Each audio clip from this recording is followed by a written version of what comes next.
You got it? Huh? Yeah, Mary and I got prizes for Christmas from a subscriber. This guy. Let's check him out.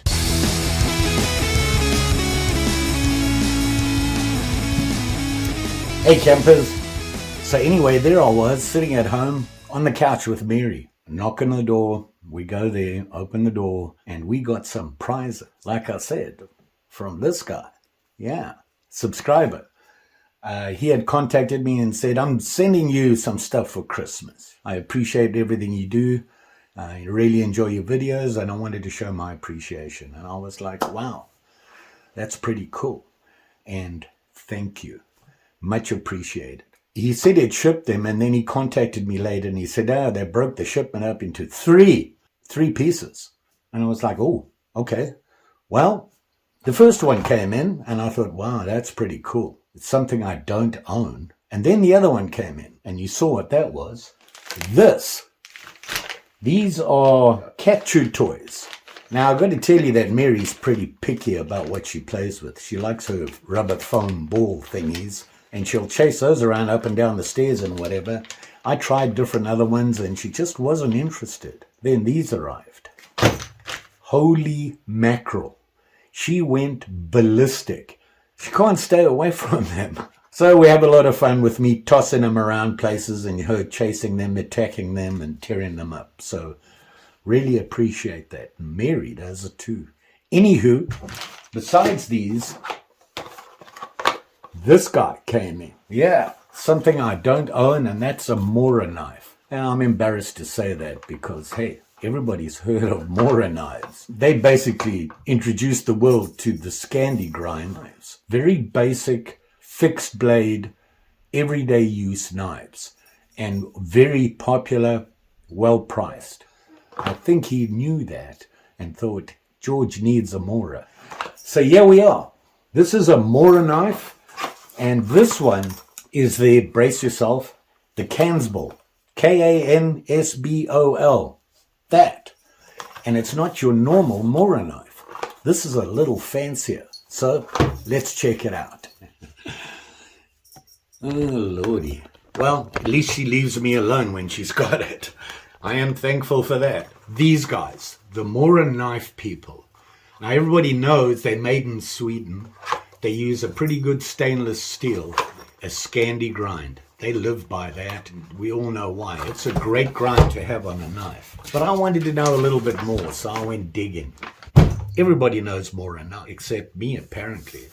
So I went looking and just to see what it was all about. And this is what I found out. We're going to get into a little bit of history. We've been creating sharp knives for the rest of the world for more than 400 years.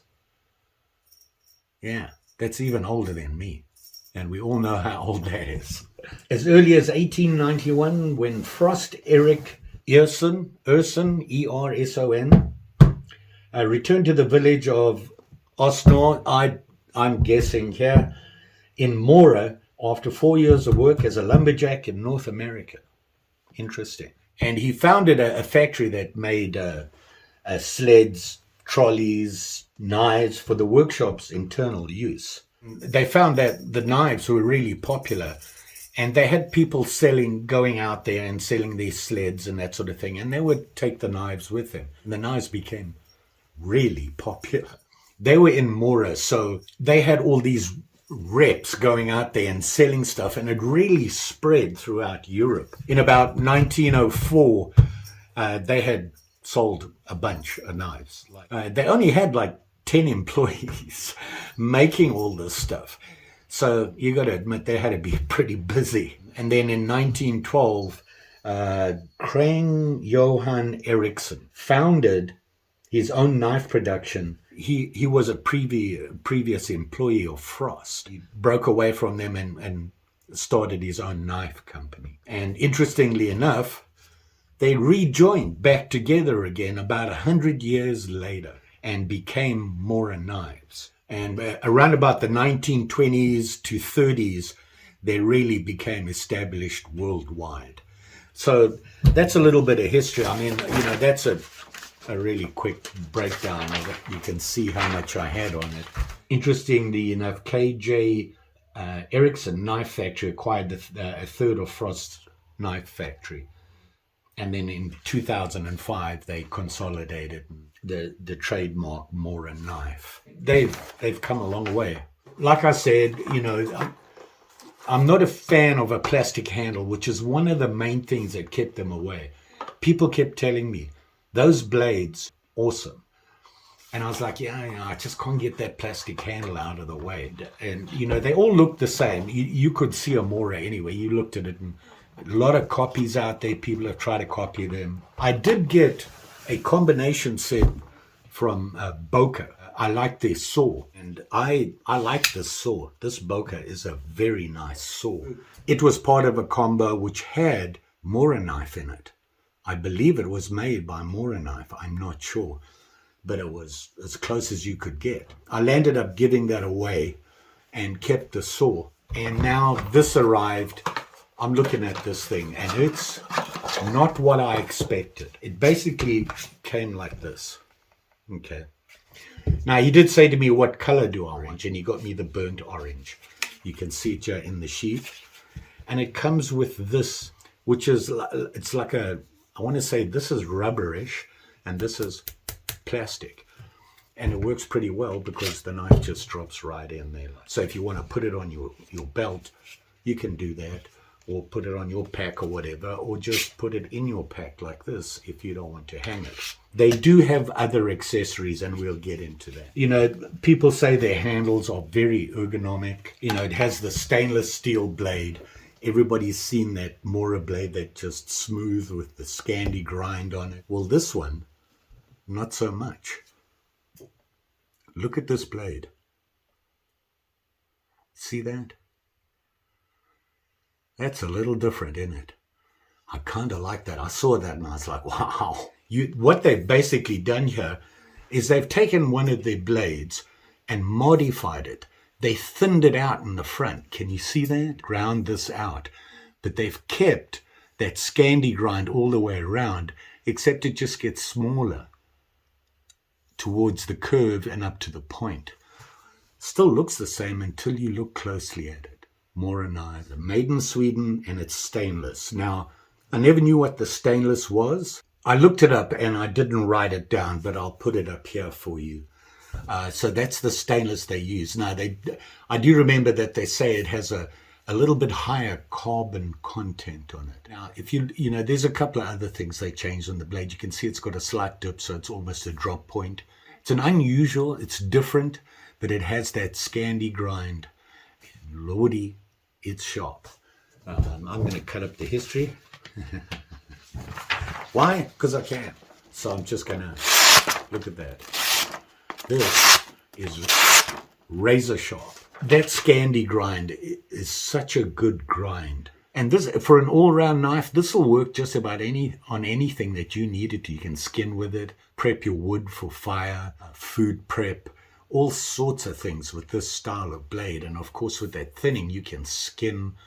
It's really well made. If you look at the shape of that handle, it has that shape that seems to fit just about anybody's hand. It's slightly bulged in the middle and comes down. It's rubberized. If you look carefully at it, this area here is like a rubber. This here is a hard plastic. It's not very grippy, that inside, but this outer rubber is really very sticky. It gives you a good grip. Feels good in my hand. I like this, and it's a nice size for me. So let's have a look at some of the dimensions. Now, I did mention that you can get some options for the sheath. The sheath is that polymer, very hard, seems to work fine. It's pretty sturdy, and I believe it doesn't matter which way you put the knife in, but it has a solid click in it. Listen to this. You hear it go in there? So I had it this way. I'm going to turn it around. Goes in. So left or right. So let's have a look at some of the dimensions on this thing. Overall, from the tip to the butt, it is just over 8 3/4 inches. So from the tip here to the butt. Nice size, very typical. Let's see what the blade is. 4 1/4 inches exactly. to the front of the handle. And you know what? Guess what the working edge is? No choil. The working edge goes from here to the handle. So 4.5 inches. Little longer than a bushcraft knife. So I would say this is not really bushcraft, but more of a hunting, camping knife.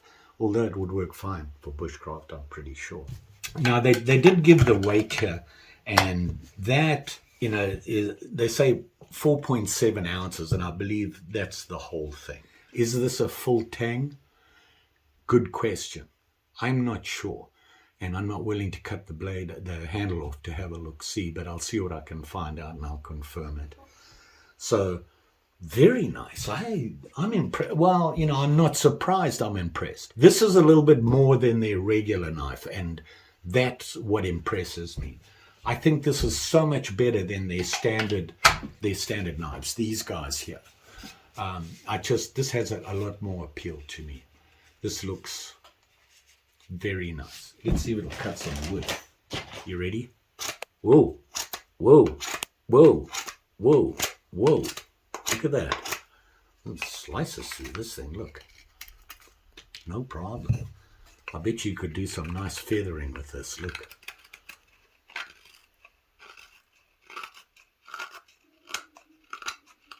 How small do you want them? Will it cut cardboard? I don't care. This is an outdoor knife. I don't need to cut cardboard with it. See? It barely gets through. Look, okay. Now, people say, paper doesn't tell you anything. I want you to look at that paper. There's no furry stuff on this. It's a nice, clean, even you can hear it when it cuts. Very nice. Love that. You can have a reasonably sharp knife and cut paper, but if you look at the cut itself, it's kind of furry. They say it's stainless, but it has a high carbon content, which gives it that strength, I think. And with the stainless, it's not going to rust unless you really abuse it. Even stainless will rust. Just like with anything, hey, keep it clean when you're done. One thing they did say, and I know on the other knives they don't do it, and that is the spine of the blade. Nice and sharp, 90 degree on there. Look at that. Need a fire starter. Ferro rod. I'm going to got one of my favorite ones, my Eric's Light. I love these. I've had these for 5 years. They've hardly even worn through. And they give a pretty good, whoa, good spark. Don't set the place on fire, George. Did you see that? Okay. We're not burning to the ground. I'm not doing that again. Wow. There's no marks from where I struck. Whoa. We're going to go outside and let's see if we can start a fire. Okay, we're outside in South 40. I want you to look behind me. See that green stuff? That's not meant to be there. This is Boxing Day, and for those of you who don't know what that is, it's the day after Christmas. We have no snow, nothing, zip, zilch, nada, and that means no ice. I went to go ice fishing. What do you do? Anyway, yeah, it's another cold, miserable, rainy day, but I thought I'd just risk it, come out here, and let's play with some wood. Handy dandy fire kit here. Let's see what we can do. Like I said, it's been raining a while, and when I say a while, for a couple of days now, and so everything's wet. But I found some kind of sort of dry wood, so I'm going to cut it up and let's see what we can do here. So we've got our Mora, and the first thing I want to do is just slice into it. Look at that, nice and clean.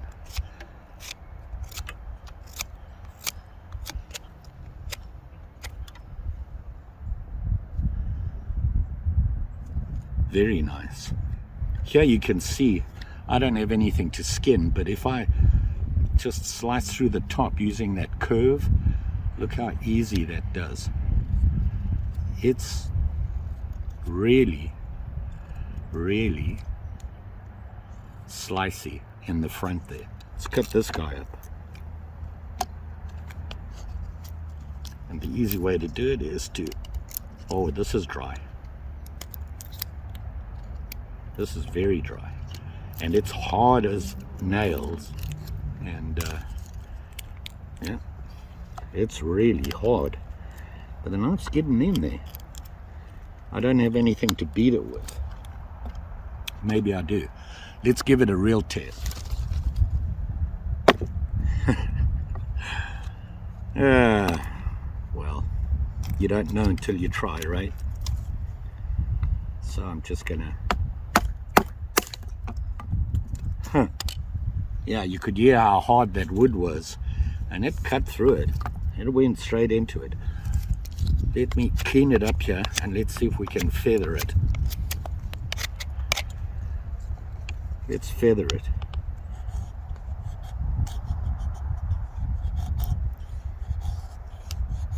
Look at that.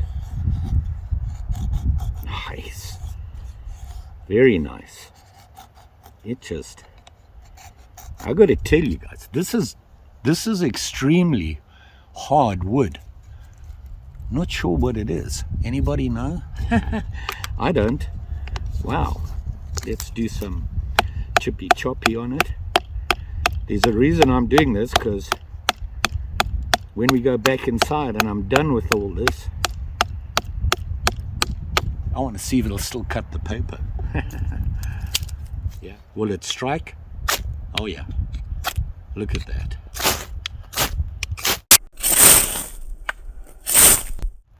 Wow. Let's start a fire. Like I said, everything's wet. So we're going to have to use some of my favorite fire starter. Laundry lint, Vaseline. Make us a fireball here. A big one. I wouldn't normally use this much. I'd make it a lot smaller. You don't need a lot. But it's covered with some Vaseline. Wipe your hands off. Ew.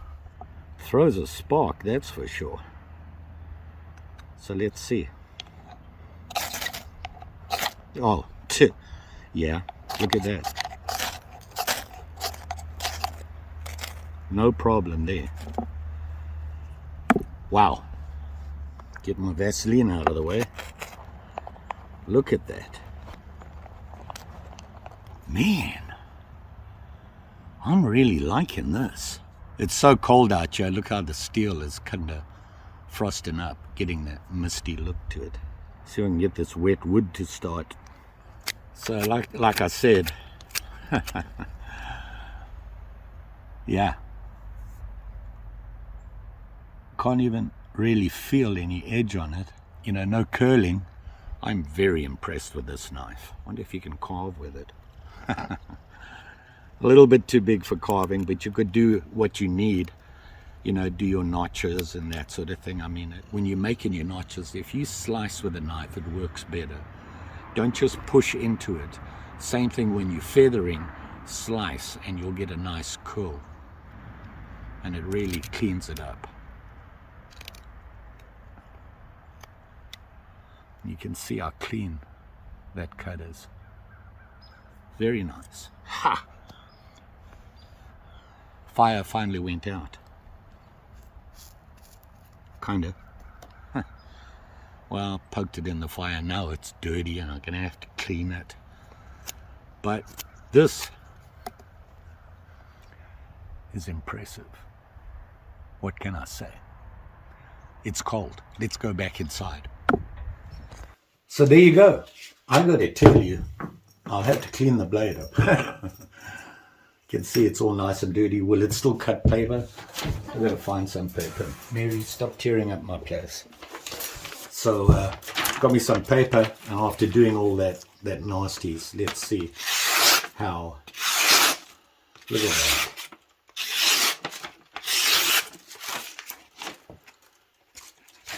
What can I say? I'd be more than comfortable taking this on a camping trip. If you have a good little folding saw, like that Boca or an Arpanol or something like that, those two together, you'd be good camping. You could do everything. Food prep, fire prep, just everything you need. Carving. I'm impressed. So I need to clean it. I need to do that right now. See what I mean, chat? This is all your fault. Chet, I appreciate it. This is just, I don't want to know how much it costs you. I don't know what to say. Thank you. I don't know how much you paid for it, but I went and had a look, and that's what I found. And I believe that's on Amazon. I'm sure if you shop around, you could probably get a good price on this. And I got to tell you, worth every penny. Now, I did say there was some other stuff that you can do with these, and that is, they do have extras. Like you can get this edition that slides on like this, and it has a ferro rod holder and a ferro rod in it that you, a little pricey. Here's what it looks like there. It adds about $20 to the cost. I just prefer to carry my fire starter myself. I like to carry a fire starter that I'm comfortable with. I like those Ericssons. Getting something like this for a friend or something like that, a family member, I would get the extra. Even with the cost of $20, it's still well worth it. I'm impressed with this. I said that this is rubber. It's leather, this piece here. These things here that they put on here is so that you can clip it onto something. Actually put them on your button, on your jacket. They'll hold onto a button or something like that, or stack them. Mary, she likes her prizes. She goes crazy for these things. You got a cat? Get them one of these. So there you go. They do have another knife, this style. I think they have one. It's called the Garberg Black Blade. I had a look at that. That looks pretty impressive. And it's carbon. Very nice. Chet Stetson. Hope I'm saying that right. Really appreciate your support. If you want to send me something, you're going to need a physical address. You'll have to get hold of me. The best way, the way Chet did, was go onto Instagram and look up Second Chance George, the messenger service on there. You can just send me a note, and it's private, so I can share you the stuff you need. What do? You like, you share, you subscribe. You know the story. Pretty sure I'll be back. Waiting for that third part of the deal. As soon as that comes in, you'll have another video. And then we'll just look at the 3 things that Chet sent me. I really appreciate that. I thank you for your support. I know YouTube made my channel a super user channel. I've met the criteria. You know, people can send an amount. They just $5 or whatever. And somebody has already done that. I'm not sure how it works. As soon as I can figure it out, I'll let you know. If I haven't said thank you, it's because I haven't figured it out. And I know some people have done that, and I really appreciate it. You all be safe, especially with this coming new year, 2024. Who would have thunk? 8 years ago, I wouldn't have. Here we are having a good time. Sharp and Chinese and whatnot. Glad to have you. Thanks for watching. See you again soon. Bye.